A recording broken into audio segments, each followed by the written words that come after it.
అష్టలక్ష్ముల ఆరాధన. ప్రప్రథంగా ఆదిలక్ష్మీమాత. ఆదిలక్ష్మీమాత అందరిలో ప్రాణశక్తి రూపంలో దాగి ఉంటుంది. ప్రాణశక్తి పుష్కలంగా ఉన్నవాళ్ళు ఆరోగ్యవంతులు, ఆయుష్మంతులు అవుతారు. ఆదిలక్ష్మీమాతను ఆదివారం పూజిస్తే విశేష ఫలితాలు వస్తాయి. ఆదిలక్ష్మీమాతకు తెల్లటి వస్త్రాలు సమర్పించి తెల్లటి పూలతో పూజ చేయాలి. అష్టలక్ష్మి ఆరాధనలో రెండవ అవతారం ధాన్యలక్ష్మీ మాత. ధాన్యలక్ష్మీ మాత ఆహారాన్ని ప్రాణకోటికి అందించే రెండవ అవతారం. ధాన్యలక్ష్మీ మాతను సోమవారం, శుక్రవారం పూజిస్తే విశేష ఫలితాలు వస్తాయి. ధాన్యలక్ష్మీ మాతకు ఆకుపచ్చని వస్త్రాలు సమర్పించి పచ్చని పూలతో పూజ చెయ్యాలి. అష్టలక్ష్మి ఆరాధనలో ధైర్యలక్ష్మీ మాత గురించి చెప్పుకుందాం. ధైర్యలక్ష్మీ మాత అందరిలో ఉన్న అంతర్బలానికి అధిష్టాన దేవత. ధైర్యలక్ష్మీదేవి శక్తి స్వరూపిణి. ధైర్యలక్ష్మీ మాతను మంగళవారం పూజిస్తే విశేష ఫలితాలు వస్తాయి. ఈ అమ్మకు ఎరుపు వస్త్రాలు సమర్పించి ఎర్రటి పూలతో పూజ చేయాలి. ఈ అమ్మవారు ఉంటే అందరూ ఉన్నట్లే. అష్టలక్ష్మి ఆరాధన. గజలక్ష్మీ మాత గురించి. గజలక్ష్మీదేవి అనుగ్రహం వల్ల మనకి సర్వ శుభాలు కలుగుతాయి. సమస్త శుభాలను చేకూర్చే తల్లి గజలక్ష్మీ మాత.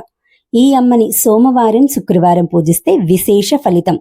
ఈ అమ్మకు నీలివర్ణ వస్త్రాలు సమర్పించి నీలిరంగు పూలతో పూజ చెయ్యాలి. అష్టలక్ష్మి ఆరాధనలో సంతాన లక్ష్మీదేవి గురించి. సంతాన లక్ష్మీదేవి అనుగ్రహం వల్ల సంతాన ప్రాప్తి, పుట్టిన సంతానం సమర్థులు అవ్వడం, ఆయుష్మంతులు అవ్వడం. ఈ అమ్మను మంగళవారం పూజిస్తే విశేష ఫలితం. ఈ అమ్మకు పచ్చని వస్త్రాలు సమర్పించి పచ్చని పూలతో పూజ చేయాలి. అష్టలక్ష్మి ఆరాధనలో విజయలక్ష్మి మాత గురించి. విజయలక్ష్మి మాత తంత్ర విద్యలకు అధిష్టాన దేవత. మంత్రం, యంత్రం కన్నా తంత్రం తొందరగా పనిచేస్తుంది. అన్ని రంగాలలో విజయం సాధించడానికి ఈ మాత అనుగ్రహం కావాలి. ఈ మాతను శనివారం పూజిస్తే విశేష ఫలితం ఉంటుంది. ఎరుపు రంగు వస్త్రాలు సమర్పించి ఎరుపు పూలతో పూజ చేయటం శ్రేష్టకరం. అష్టలక్ష్మి ఆరాధనలో విద్యాలక్ష్మి మాత. విద్యాలక్ష్మి మాత అన్ని జీవులలో బుద్ధి రూపంలో కొలువై ఉంటుంది.